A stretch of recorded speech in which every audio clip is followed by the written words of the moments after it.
কোথায় ফিরবে? ক্রিমিনাল কাজ হয়েছে। আওয়ামী লীগ কোথায় আসবে? মানুষ কি চায় আপনি আপনি লুটপাট করে লক্ষ লক্ষ কোটি টাকা পাচার করে দিবেন বিদেশে? ফিরবে?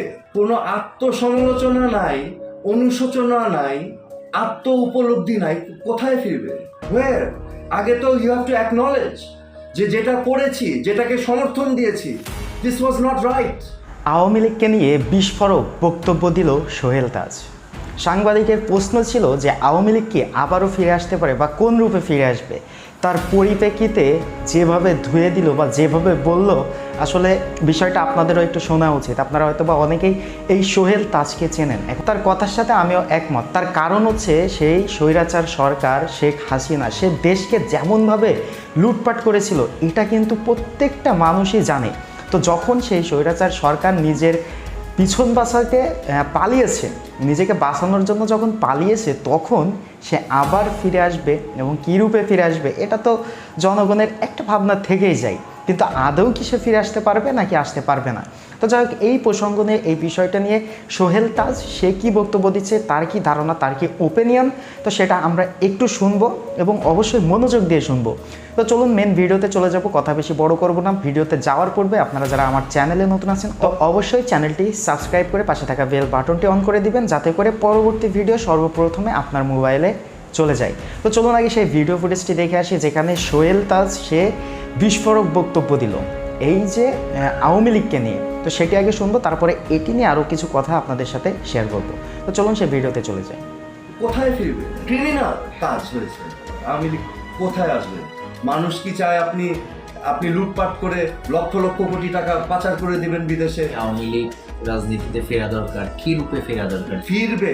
কোনো আত্মসমালোচনা নাই, অনুশোচনা নাই, আত্ম উপলব্ধি নাই, কোথায় ফিরবে? ওয়ের? আগে তো ইউ হ্যাভ টু অ্যাকনলেজ যে যেটা করেছি, যেটাকে সমর্থন দিয়েছি, this was not right, unethical, criminal কাজ হয়েছে। দেখতে পাচ্ছেন কোনো আত্ম উপলব্ধি, আত্মসমালোচনা, অনুশোচনা, রিপেন্টেন্স? তাহলে what are you talking about? Awami League কোথায় আসবে? এখানে জনগণ এবং নতুন প্রজন্মের ভিতরে কি চলছে এটা বুঝতে হবে না? মানুষ কি চায় এটা বুঝতে হবে না? মানুষ কি চায় আপনি আপনি লুটপাট করে লক্ষ লক্ষ কোটি টাকা পাচার করে দিবেন বিদেশে, আরামে এসে থাকবেন, এটা চায়?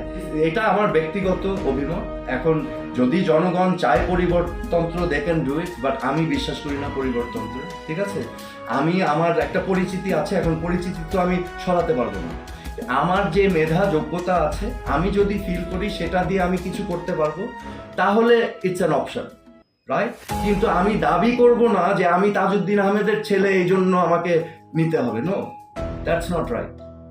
কি বলবো দেখেন, আমি পদত্যাগ করার পর থেকে, এখানে অনেকেই হয়তো জানে না, আমার উপর দিয়ে অনেক ঝড়ঝাপটা গিয়েছে, যেটা আমি বলিনি কোনোদিন। আমি কিন্তু দেশ ছাড়া হয়ে গিয়েছিলাম। একটা পর্যায়ে আমি কিন্তু নিজে দেশ ছাড়া ছিলাম। আমার জন্য সেফ ছিল না বাংলাদেশে থাকা। জীবন মরণের হুমকি। আমার ভাগিনা, আমার মেজ বোনের ছেলে, ওকে নিয়ে পুলিশ নির্যাতন করলো, বেধড়ক পিটালো, এবং আমার দুলাভাই যখন থানাতে গেল, উনি আরেক রুম থেকে শুনছে যে এই যে সোহেল তাজের ভাগিনাকে পেয়েছি, একদম বানায় দিতেছি। এটা 2013 সালে। এবং আমার পদত্যাগ নিয়ে কি নাটকই না হলো।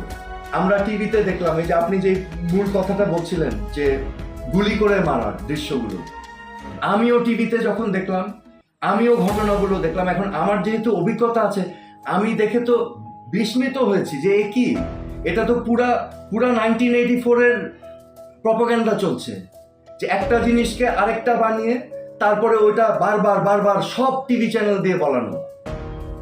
এটা পুরা ব্রেন ওয়াশিং। ওই যে হীরক রাজার দেশের মগজ ধোলাই, যন্তর মন্তর ঘর, পুরা বাংলাদেশ হয়ে গেছিল যন্তর মন্তর ঘর। ওই যন্তর মন্তর ঘরের মধ্যে ওই কয়েকজন, ওই যে সায়েন্টিস্ট গিয়ে, ওই যে যারা ছিল দায়িত্বপ্রাপ্ত, তারা গিয়ে গুজগুজ করে এক একটা বানিয়েছে, একটা ফ্যাক্টকে ডিস্টর্ট করে আরেকটা বানিয়ে সেটা প্রচার করেছে, এবং আমি দেখে আমার বমি আসতো। তো আপনারা সম্পূর্ণ ভিডিও ফুটেজটি দেখলেন, আর প্রত্যেকটা মানুষ কিন্তু দেখেছে, প্রত্যেকটা মানুষ কিন্তু জানে এই যে স্বৈরাচার সরকার সে কেমনভাবে দেশকে লুট করেছে, কেমনভাবে দেশের মানুষের স্বাধীনতা হরণ করেছে, পুরো আইন, পুরো সিস্টেম সে নিজের আয়ত্তে রেখেছিল।